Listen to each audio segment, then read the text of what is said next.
കേരളത്തിൽ പരമ്പരാഗത വിവാഹമോചന നിരക്ക് താരതമ്യേന കുറവാണെങ്കിലും സൈലന്റ് ഡിവോഴ്സ് എന്ന പുതിയ പ്രവണത ദാമ്പത്യ ജീവിതത്തിൽ ഗുരുതരമായ ആശങ്കകൾ ജനിപ്പിക്കുന്നു. ഇതൊരു വിചിത്രമായ പരിതസ്ഥിതിയാണ്. ദമ്പതികൾ നിയമപരമായി വിവാഹമോചനം നടത്താതെ മാനസികമായും വൈകാരികമായും പരസ്പരം അകലുകയും ഓരോ വീട്ടിൽ വെറും സഹവാസികളെ പോലെ ജീവിക്കുകയും ചെയ്യുന്നു.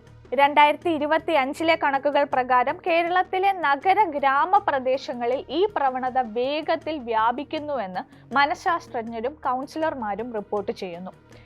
എന്താണ് സൈലന്റ് ഡിവോഴ്സ്? സൈലന്റ് ഡിവോഴ്സ് എന്നത് ദമ്പതികൾ ഔപചാരികമായി വിവാഹമോചനം നടത്താതെ ദാമ്പത്യ ബന്ധത്തിന്റെ വൈകാരികവും ശാരീരികവുമായ അടുപ്പം പൂർണ്ണമായും നഷ്ടപ്പെടുത്തി ഒരേ വീട്ടിൽ സഹവാസികളെ പോലെ ജീവിക്കുന്ന അവസ്ഥയെ സൂചിപ്പിക്കുന്നു. ഇത്തരം ദമ്പതികൾ പരസ്പരം സംസാരിക്കുന്നത് കുറവായിരിക്കും. അവർ വൈകാരികമായി ഒറ്റപ്പെടുന്ന അവസ്ഥയിലേക്ക് എത്തും. വിവാഹിതരായി തുടരുന്നത് കൊണ്ട് മാത്രം അതിന്റെ ഭാഗമായി വരുന്ന ഉത്തരവാദിത്തങ്ങൾ നിർവഹിക്കുന്നതിലേക്ക് അവരുടെ ബന്ധം ചുരുങ്ങും. കേരളത്തിലെ സാമൂഹിക സാമ്പത്തിക സാഹചര്യങ്ങൾ ഈ പ്രവണതയെ ത്വരിതപ്പെടുത്തുന്നുവെന്ന് പഠനങ്ങൾ സൂചിപ്പിക്കുന്നു. കേരളത്തിൽ സൈലന്റ് ഡിവോഴ്സ് വർദ്ധിക്കാനുള്ള കാരണങ്ങൾ നോക്കാം. ആധുനിക ജീവിതശൈലിയുടെ തിരക്കും സാമൂഹിക മാറ്റങ്ങളും ഇതിന് പ്രധാന കാരണമാണ്. ജോലി സമ്മർദ്ദം, സോഷ്യൽ മീഡിയയുടെ അമിത ഉപയോഗം, വ്യക്തിഗത ലക്ഷ്യങ്ങൾക്കുള്ള മുൻഗണന തുടങ്ങിയവ ദമ്പതികൾ തമ്മിലുള്ള ആശയവിനിമയത്തെ ദുർബലപ്പെടുത്തുന്നതായി കാണുന്നു. IT, ആരോഗ്യം, ബാങ്കിംഗ് തുടങ്ങിയ മേഖലകളിൽ ജോലി ചെയ്യുന്നവർക്ക് ഒരുമിച്ച് ചെലവഴിക്കാനുള്ള സമയം വളരെ കുറവാണ്. കേരളത്തിന്റെ സാമൂഹിക ഘടനയിൽ വിവാഹമോചനം ഇപ്പോഴും ഒരു ടാബുവായി കണക്കാക്കപ്പെടുന്നു.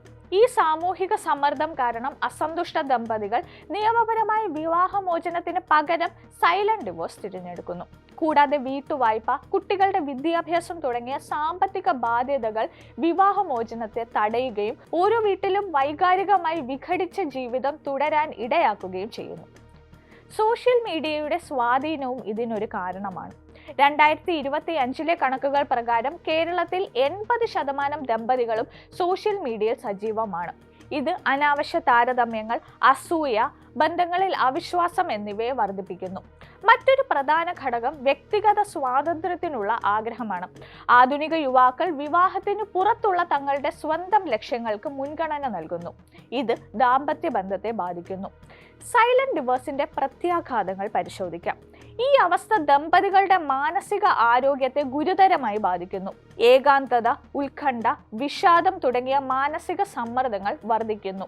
2024 ഒരു പഠനം കേരളത്തിലെ 45% ദമ്പതികളും സൈലന്റ് ഡിവോഴ്സ് മൂലം മാനസിക പ്രശ്നങ്ങൾ അനുഭവിക്കുന്നു എന്ന് വെളിപ്പെടുത്തി. കുട്ടികളുടെ മാനസിക ആരോഗ്യത്തിലും ഇത് ആഴത്തിലുള്ള പ്രത്യാഘാതങ്ങൾ ഉണ്ടാക്കുന്നു. അത്തരം കുടുംബങ്ങളിൽ വളരുന്ന കുട്ടികൾക്ക് വൈകാരിക അസ്ഥിരത, ആത്മവിശ്വാസക്കുറവ്, ബന്ധങ്ങളെക്കുറിച്ചുള്ള ഭയം എന്നിവ അനുഭവപ്പെടാറുണ്ട്. കൂടാതെ സാമൂഹിക ബന്ധങ്ങൾ ദുർബലമാക്കുകയും സാമ്പത്തിക ഭാരം വർദ്ധിപ്പിക്കുകയും ചെയ്യുന്നു.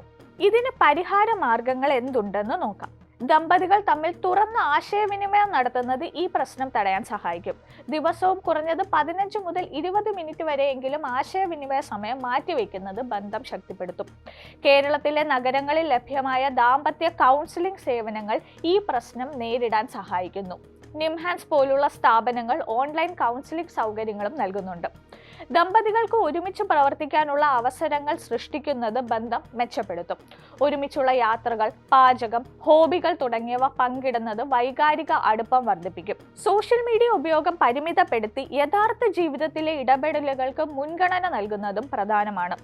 സാമ്പത്തിക ആസൂത്രണവും മാനസിക ആരോഗ്യ പിന്തുണയും ഈ പ്രശ്നം നിയന്ത്രിക്കാൻ സഹായിക്കുന്നു.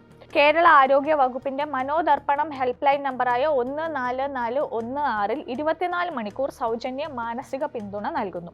സൈലന്റ് ഡിവോഴ്സ് ഒരു വ്യക്തിഗത പ്രശ്നം മാത്രമല്ല, കേരളത്തിന്റെ സാമൂഹിക സാംസ്കാരിക ഘടനയെ ബാധിക്കുന്ന ഒരു വെല്ലുവിളിയാണ്. ദാമ്പത്യ ബന്ധങ്ങൾ ശക്തിപ്പെടുത്താൻ തുറന്ന മനസ്സോടെയുള്ള ആശയവിനിമയം, പരസ്പരം മനസ്സിലാക്കൽ, ആധുനിക ജീവിതശൈലിയിൽ ബന്ധങ്ങൾക്ക് മുൻഗണന നൽകൽ എന്നിവ അത്യാവശ്യമാണ്. കേരളത്തിലെ സമ്പന്നമായ കുടുംബ പാരമ്പര്യം നിലനിർത്താനും ഈ പ്രവണതയെ ചെറുക്കാനും എല്ലാവരും ഒന്നിച്ചു പ്രവർത്തിക്കേണ്ടതുണ്ട്. ശ്രദ്ധിക്കുക, സൈലന്റ് ഡിവോഴ്സ് അനുഭവിക്കുന്നവർ അടുത്തുള്ള കൗൺസിലിംഗ് സെന്ററുകളോ മനോദർപ്പണം ഹെൽപ്പ് ലൈനോ സമീപിക്കുക. Help line number 14416. ഒരു ചെറിയ ശ്രമം നിങ്ങളുടെ ബന്ധത്തെ രക്ഷിക്കാൻ സഹായിക്കും.